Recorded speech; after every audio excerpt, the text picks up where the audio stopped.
And that's big news for us. We have been wondering when that day was going to come ever since we left. And that day is coming. Okay, we're all good. We're all good? We're all good. Hi. It's been a minute. It has been a hot minute since I have made a video, and I am really thrilled to be back in creation mode. What's been going on? I had a surgery in early February, and that took me out of commission longer than I thought it would. And then I also had an almost 3-week visit from my grandbaby who lives out of state. So all of my time and energy went to healing and focusing on her. So I just let it go with the YouTube thing. And so here I am.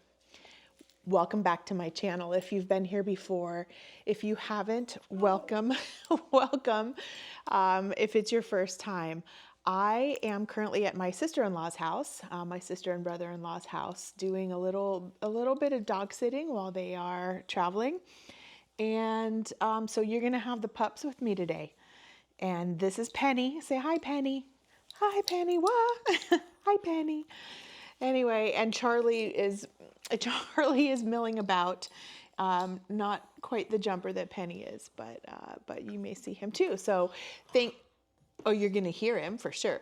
Thank you for being here today, and so let's get into it. There are some big changes coming in my life and my life and my husband's life, and they are sort of retirement related. So I want to document them here and share them with you in case it's helpful for you to, hi Penny, to hear how somebody else goes through the thought process and all the thinking and emotions that go along with making big life decisions.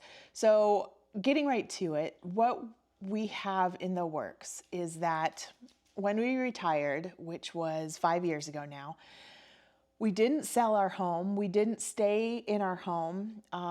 We have a house in the San Francisco Bay Area, and we decided to keep the house and rent it out.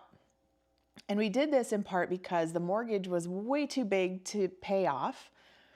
We didn't want to live there anymore, but we also knew that we could get a decent amount of rent for it, enough that would cover not only the mortgage and the homeowner's insurance and the property taxes, but would cover a decent part, if not all, of our rent anywhere else that we wanted to live, as long as we downsized.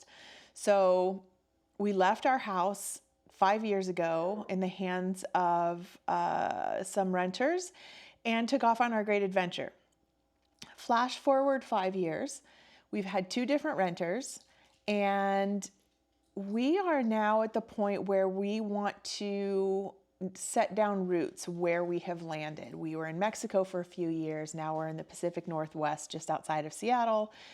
And we are both just sort of done with being landlords, but also want to have the flexibility to perhaps buy something here. And so let me get into some of the details. So we're putting our house in the Bay Area up for sale, targeting early May. There are some renovations that have to be done first, relatively minor. Hold on, I need to let the dog out. Penny, what are you doing? Whoops. Okay. Anywho. So we'll do some minor renovations. We'll get it all, gussied up and everything and put it on the market. And the timing of this is in large part due to the fact that we want to have the flexibility to buy up here when the right property comes available. But also because, thinking long term, not only are we sort of tired of being landlords a little bit, but also because where the house is situated, location, it's a fantastic location, but it's in the heart of Silicon Valley. And in the coming years, probably not that far off, we are aware that there could be some significant changes in the employment status of folks who are either in the Bay Area or looking to buy in the Bay Area. And what I mean by that is with the acceleration of artificial intelligence and how it is now and is in the future going to affect the employment market and jobs, it makes us think that this is a good time to get out. Probably a little bit early, but it could be right on time.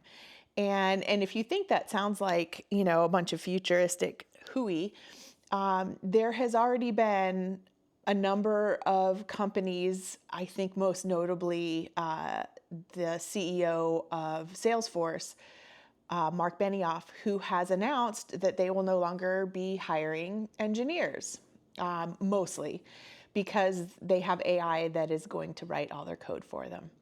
So this is a signal. This is a, they're not firing people, but they're not replacing jobs and they're not creating new jobs to be filled by humans. They are banking on AI. So this is just the beginning. It's the tip of the iceberg on a trend that we think is going to very much affect the housing prices in the area where our house currently is. We are about halfway between San Francisco and San Jose on the peninsula. That's where our house is. So we've decided to sell. And that's big news for us. We have been wondering when that day was going to come ever since we left. And that day is coming. And two things come to mind with that. Number one, sort of you might be asking the question, how does that feel emotionally? Or, well, then what are you going to do next? And that's what I'm going to talk about. So really quick, the emotional piece of it is actually not a big deal for me right now. We were in that house for 25 years. We raised both of our children there. We had an amazing life in this home. And yes, it is the end of an era. But that end of the era came for me emotionally when we left and rented it out. And so I'm not having to process through that this time. Sure, there may be some things here and there, especially when we, sign the final paperwork and everything. But mostly it's about the transaction. It's, God, how much are we going to get for it? What are the interest rates going to do to affect the price of the house, and how long is it going to take? And, all of the ins and outs that you think about when you're selling a house. So between now and then, we'll have our hands full kind of getting ready for that and thinking about that. The next step is then what? And there's so many options. There is the option to just sit on the money for a while, invest it in something relatively secure, but I don't know, does that even exist in this economy? I don't know, and that's a whole other ball of wax. But to invest it as conservatively as possible and wait and see what happens, that's a possibility. We could turn around and just buy something where we are now right away. But we don't want to rush this purchase because it will likely be the last home we ever buy. It will bridge the gap between now and if we ever end up needing to live in a retirement community or a care facility of some point, heaven forbid. This is probably the last one we'll ever buy. So we don't want to rush that decision. We want to wait for as close to the perfect situation as possible. Now, deciding what the perfect situation, the perfect home is for us is a whole other ball of wax. Because we are thinking of everything from, just a regular house to a home on a piece of land where we can build an ADU. So another home that's probably 2 bedrooms and also quite possibly sort of a guest house. I mean, it depends on where we actually find property, because depending on what county you're in will determine what you can and can't do on a piece of property. All the building zoning and property laws and everything. So if we were to stay, anyway, I'm not going to go into the details of that. But why we're thinking about buying a property big enough to have additional units is because, in part because of the way that the world is evolving right now in terms of the economy, and also predominantly how we think about artificial intelligence and what it's going to do to jobs over the next 5 to 10 years. And we still have, we have adult children, adults who are, currently employed, but who knows how long that's going to be stable for them. We think based on the jobs that they have, we think they'll be fine, but we also know that we don't know what we don't know, and we want to make sure that our bases are covered if there's the worst possible scenario. So having a piece of property where we can have both of our kids have their own homes and still be close by so that we can all work together to make that situation work for everybody. So having enough land for a big garden so we can feed everybody. Ideally, we'd like to have solar on the homes so that we are self-sustainable that way. Most of the properties around here are on well water anyway, so there's that. We're not necessarily going to be hooked up to city/government provided water. I know I sound like right now, I probably sound a little bit crazy to some of you, and to other folks, you're like, yeah, that's what's called prepping. that's what all this is about. And it is yes and no. We are not necessarily preparing for an apocalypse, but we understand that we are in a situation to make big choices here, and we want to make sure that as we make these choices, we are considering all of the possibilities that we possibly can. And especially when it comes to keeping our family housed and safe and fed, we want to make sure that we make decisions with that in mind. So, it may sound to some of you like we might make these decisions in a fear-based way because we're afraid the apocalypse is going to happen and we're going to have to feed ourselves. Maybe there's a tiny sliver of truth to that, but if, anybody who knows me knows that I don't make decisions from a fear-based place.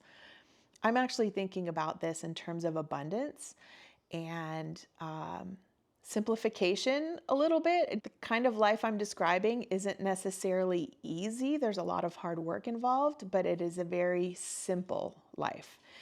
And so, and it also, the thought of it brings me joy. I love gardening. I want to garden more. I would love to have a garden big enough where I can feed our whole family if needed.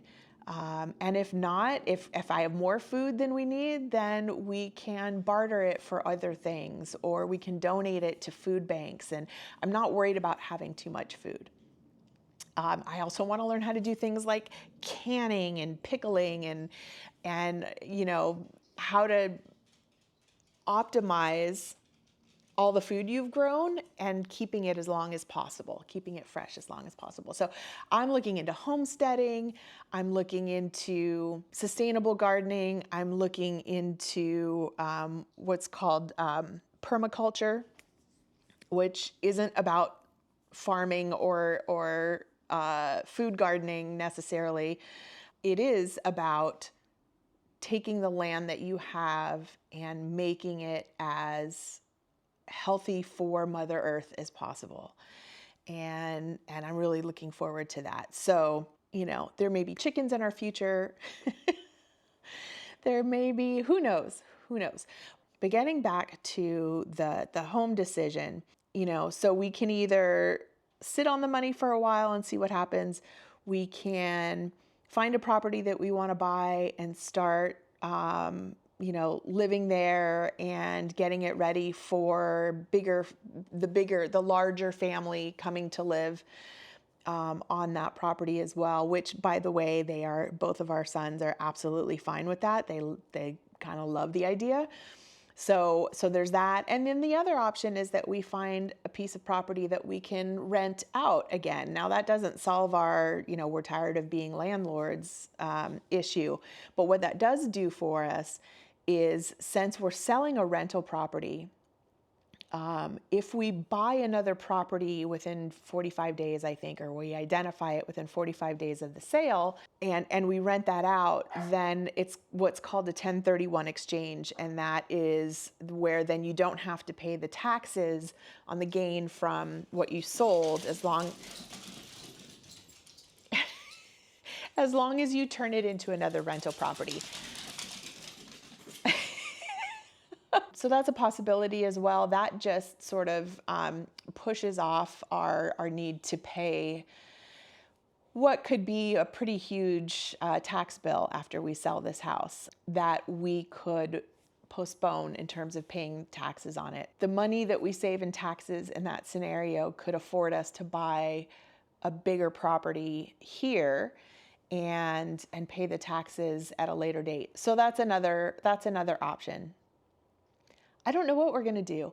I'm in this funny in-between space between, man, I'd really love to just make a commitment, set down roots, get into a new house, all the fun things that situation presents, and to finally put down some roots. We've been relatively nomadic for the last 5 years, so this would be really nice. On the other hand, it's also, I've kind of gotten used to having a temporary setup. I've gotten used to having a small apartment or renting a small room over the years, and living in a great big house. It wouldn't be a great big house, but living in a bigger house and having property to take care of and all of that is also a little like, ooh, I'm putting down too many roots. I don't want roots, I want to fly. And this is welcome to my brain. This uncertainty is both exciting and a little stressful as well. How could it not be, right? But I always choose to lean into the positive aspects. I'm very excited about it. I'm looking forward to just making some moves, even if it's just the one move of selling the house and then we're going to sit on the money for a while. At least we've made a choice, a decision, and move forward. For those of you who don't know my channel already, I am currently 57 years old, retired when I was 52. My husband retired at the same time. He's the same age. And so, we're in that funny place of retirement where we retired early. So we're not yet collecting Social Security. Maybe we won't ever collect Social Security, who knows? But we're not collecting Social Security yet. We don't have access to Medicare yet. There are a lot of things, a lot of benefits, retirement benefits that we don't have access to yet, our 401ks, for example. And so the decisions that we make are going to be very different for very different reasons than a lot of people who have retired because they are of retirement age legally. Anyway, so that's where we are. It is super interesting. It is going to be a challenge, but I'm really excited, and I'm going to take you along the journey. I am going to, along the way, I'll keep you updated on decisions we're making and why. I envision if there's house hunting to be done, which there will be at some point, we'll take you along on that journey. I'll keep you updated on the sale of our house and how we think about that. So there's a lot of content coming that's related to these changes, and that's why I wanted to kind of make this video and let you know what was going on in case you are interested in coming along for the ride. And if you are, please be sure to hit the subscribe button and like this video if you're so inclined as well. I'd really appreciate it. It helps my channel a lot. So that's the big update. There are a lot of other, little changes. There always are, but that's the big one. And that's one that's going to affect the next several months and the next few years probably. Oh my gosh, these dogs are barking. Anyway, that's the update. And I appreciate you being here. And I look forward to sharing with you my life after work. See ya.